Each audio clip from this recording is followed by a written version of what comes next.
I keep hearing that all the oil from the Keystone XL is going to China.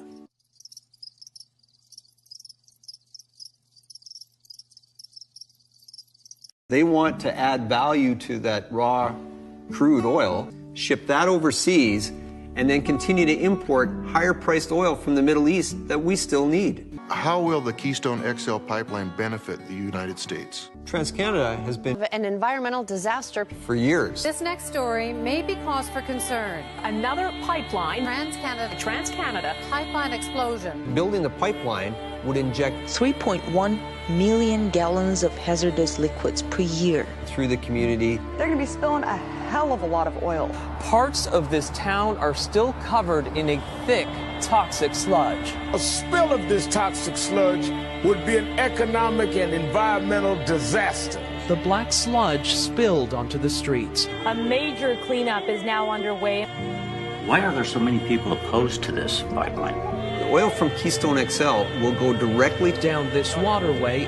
And in so doing, it runs through the largest source of fresh water in the United States. There's the maintenance type jobs that go with it. Inadequate field investigation, inadequate inspection. Like any other responsible business. Transcanada at fault. It shut down the Transcanada pipeline Thursday because of safety issues.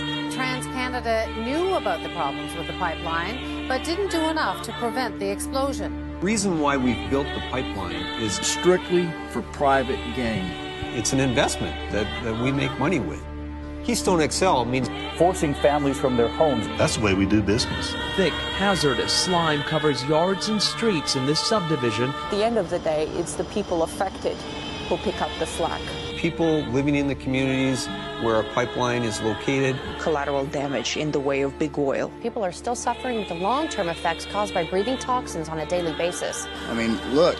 Residents couldn't believe what they were seeing. That is a pipeline that is busted. These pipelines are just too dangerous for the environment. It is not crude oil. It is not in the strategic interest of America to even have this crap coming down here. There's something wrong with the pipeline system. Take, for example, the second incident this week where Canadian crude has spilled in the United States. Transcanada's first Keystone line in the U.S. spilled at least a dozen times just in its first year of operation.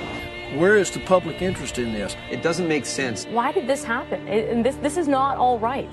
They've lied, they've misrepresented this entire project. Oil giants get away with violations like that all too often. All we have to do is pay more, both in terms of money at the gas pump and cost to the environment. Which is why people across the Midwest are fighting to stop the pipeline.